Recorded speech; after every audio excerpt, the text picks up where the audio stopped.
ওই মোড় থেকে ছাত্রদল শিবিরের ক্যাডাররা সশস্ত্র অবস্থান নিয়েছে। আমরা তো আমাদের ক্যাম্পাসকে নিরাপদ রাখতে হবে। কিসের একটা আওয়াজ শুনলাম? কিসের আওয়াজ? এগুলা টিনের আওয়াজ। টিনেই না ওরা ককটেল ফুটাইছে, ওরা ভিতরে ওরা ছাত্রদল ছাত্র শিবিরের ওরা ককটেল ফুটাইছে এখানে। আপনারা তো এখানে আছেন ক্যামেরাটা নিয়ে, কিন্তু একবার তো ওখানে গেলেন না। সেটিও আমরা নিশ্চিত না।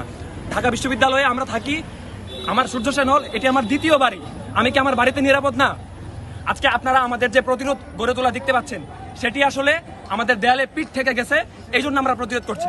তারা যে শাহবাগে ছিল, এই কয়দিন আমরা একবারও কোনো হামলা করছে? কেউ করছে? শাহবাগে তারা ছিল, কেউ হামলা করে নাই, তারা নিজেরাই হলে হলে ঢুকে হামলা করছে। হ্যাঁ, সংঘর্ষের শুরুটা হয়েছে তাদের। আজকে আপনারা জানেন ঘোষিত একটি কর্মসূচি ছিল। আজকের ঘোষিত কর্মসূচিতে সাধারণ শিক্ষার্থীরা স্বতঃস্ফূর্তভাবে অংশগ্রহণ করেনি, তারা যার যার হলে অবস্থান করেছে।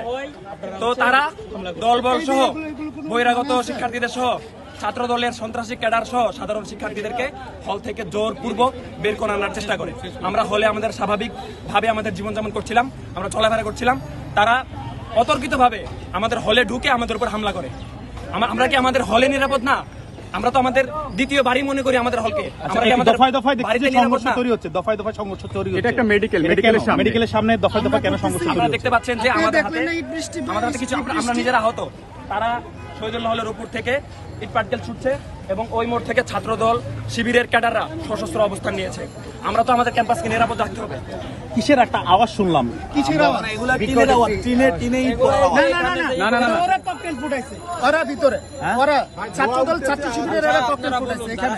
আপনারা তো এখানে আছেন ক্যামেরাটা নিয়ে, কিন্তু একবার তো ওখানে গেলেন না। তাহলে আওয়াজটা শুনছেন, কারা করছে? শিবিরের ছেলেপেলে করছে। আপনারা জানেন এখন কি করেছে আওয়াজ, যেটার আওয়াজ আপনারা যে আওয়াজের কথা বলছেন, সেই আওয়াজে এরা ফুটাইছে। কিসের আওয়াজ এটাই তো বলতে হইতে পারে ককটেলের, আমরা তো জানি না। আমরা তো এখানে, আমরা তো ইটের মুখে আমাদের নিজেদেরকে প্রতিরোধ করতেছি, তাই না? আপনারা, আমার রিকোয়েস্ট থাকবে ভাই, আপনি একটু ওই যে হল থেকে যে ইট মারতেছে সেটা কাভার দেন। আপনি তো ক্যামেরা ভাঙা যাওয়ার ভয়ে আপনি ওখানে যাচ্ছেন না। এটাই আমি প্রতিটা উপর থেকে ইট পাটকেল মারতেছে বা যারা হলগেটের সামনে আছে তারা ম্যাক্সিমামই অপরিচিত। আপনি তো শহীদুল্লাহ ম্যাক্সিমামই হচ্ছে অপরিচিত।